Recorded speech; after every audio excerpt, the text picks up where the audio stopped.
पद्मश्री सुभाष पाळेकर यांच्या zero budget नैसर्गिक शेतीच्या ठाणे जिल्ह्यातील मुरबाड येथील निवासी शिबिराची आज सुरुवात झाली। दिनांक 22 ते 26 एप्रिल पर्यंत चालणाऱ्या या शिबिराचे आयोजन झिरो बजेट नैसर्गिक शेती उत्तर कोकण यांच्या वतीने करण्यात आले। त्याचबरोबर जनक्रांती सामाजिक संस्था मुरबाड आणि आशा किरण चॅरिटेबल ट्रस्ट मुंबई यांच्या संयुक्त विद्यमानाने भरवण्यात आले आहे। शिबिराची सुरुवात पद्मश्री सुभाष पाळेकर यांच्या शुभ हस्ते गोपूजनाने झाली। त्यानंतर मान्यवरांनी दीपप्रज्वलन केले। कार्यक्रमाला स्थानिक आमदार तसेच विविध मान्यवर उपस्थित होते।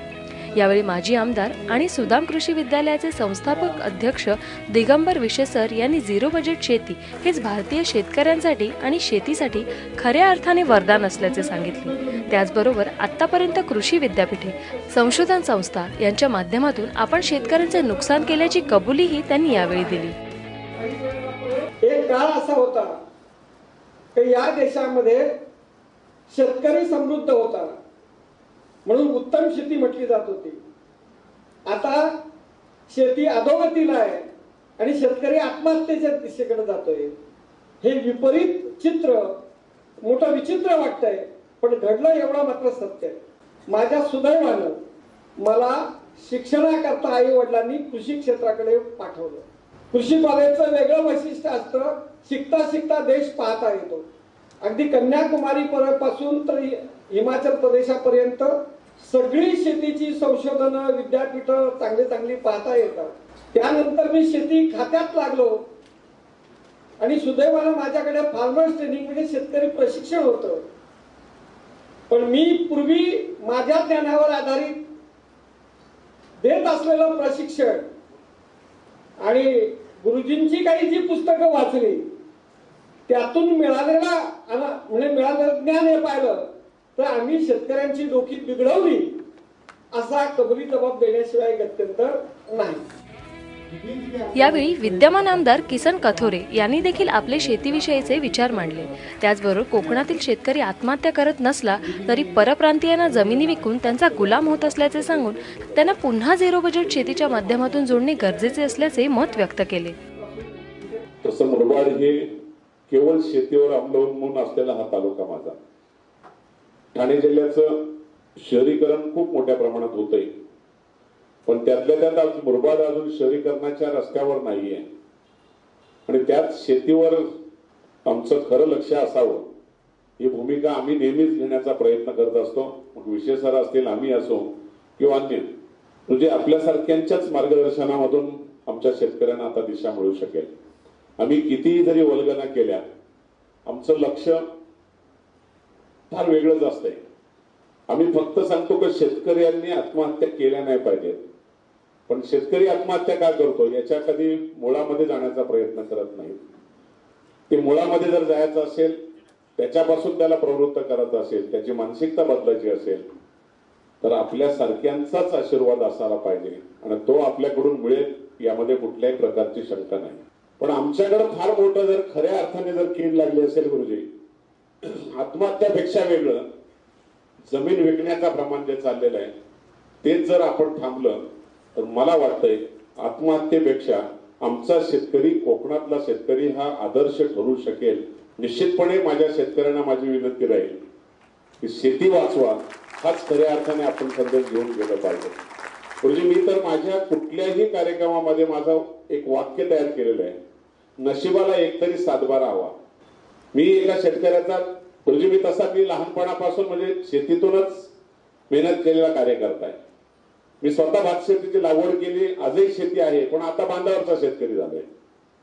सध्याची परिस्थिती आमची बदलत चाललेली आहे, ती बदलाची खऱ्या अर्थाने दिशा जर असेल तर याला शेतीमधून कशा प्रकारचं उत्पन्न मिळेल, कमी खर्चामध्ये शेती कशी होईल आणि खऱ्या अर्थाने झिरो बजेट मधून नैसर्गिक शेतीचं कसं उत्पन्न मिळू शकेल हे आपणच आम्हाला सांगू शकता। आम्हाला दिशा देण्याचं काम आज या 5 दिवसामध्ये आमच्या शेतकऱ्यांना मिळेल आणि आमची शेती ही खऱ्या अर्थाने उत्पन्नाची शेती आहे, खऱ्या अर्थाने भविष्य घडवणारी शेती आहे हाच संदेश या शिबिरातून जावा।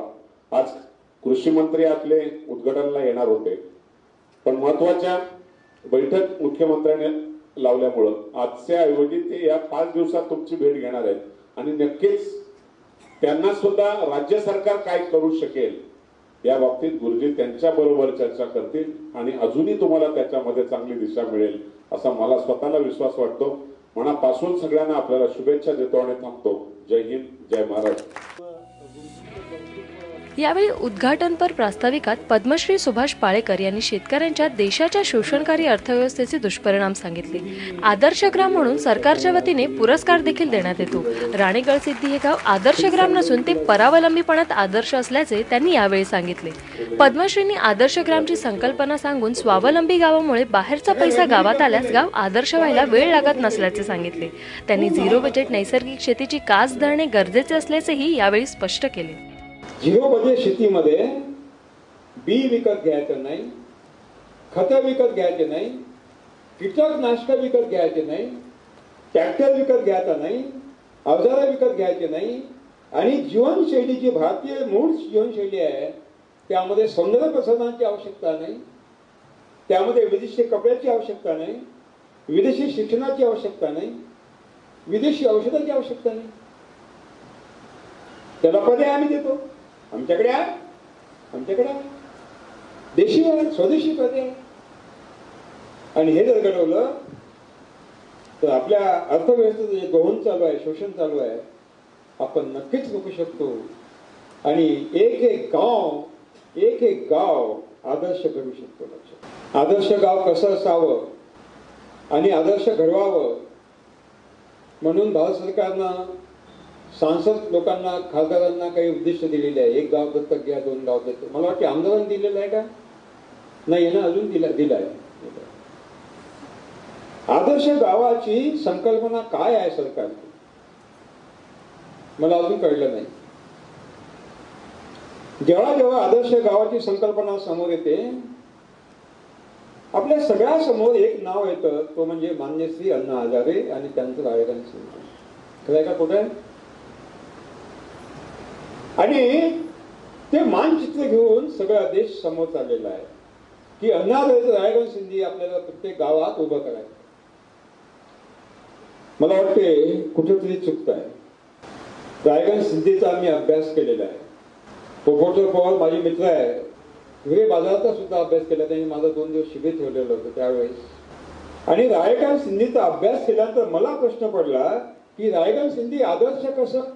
How we can claim that it is a village? Bharat Maharashtra सरकारच्या सगळ्या योजना लाखो रुपयाच्या एकाच गावात. रायगड सिंधीत नवीन योजना आली का? टाक रायगड सिंधीत. नवीन योजना आली का? टाक रायगड सिंधीत. एक रायगड सिंधी विकसित झालं. शेजारच विकसित आहे. शेजारच विकसित. खरं का? कुठं आहे? 6 लाख खेडी आहेत देशामध्ये. किती वर्ष लागतील? 6 लाख वर्ष. कसं शक्य आहे? आणि गंमत आहे, रायगड सिंधीतला शेतकरी बी विकत आणतो, खतं विकत आणतो, औषधं विकत आणतो, ट्रॅक्टर विकत आणतो, अवजारं विकत आणतो, सौंदर्य प्रसाधनं विकत आणतो, गूळ विकत आणतो, साखर विकत आणतो, कपडे विकत आणतो, औषधं विकत आणतो, चपला विकत आणतो, सगळं विकतच आणतो. आणि रायगड सिंधीतून लाखो रुपये रोज बाहेर जातात रायगड सिंधीच्या.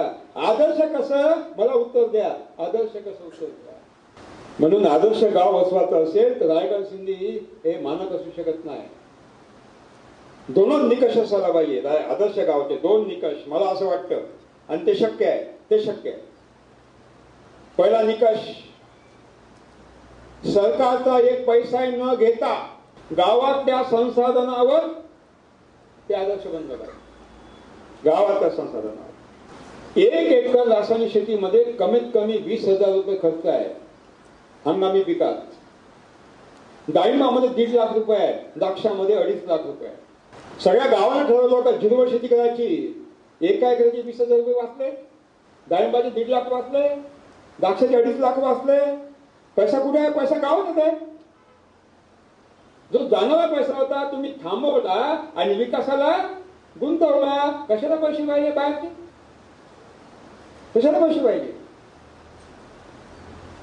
आणि दुसरा निकष आहे, गावातला पैसा गावात, गावातला पैसा शहराकडे नको, शहरातला पैसा गावात. शिबिराला महाराष्ट्राच्या विविध जिल्ह्यातून हजारो शेतकरी, महिला, नोकरदार, विद्यार्थी तसेच अनेक मान्यवरांनी उपस्थिती लावली।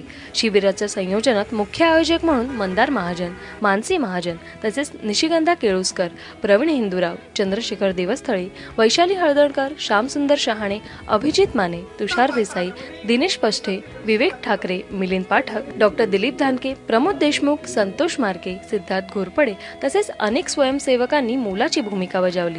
Bureau report, ZBNF, SPTV, Murbad.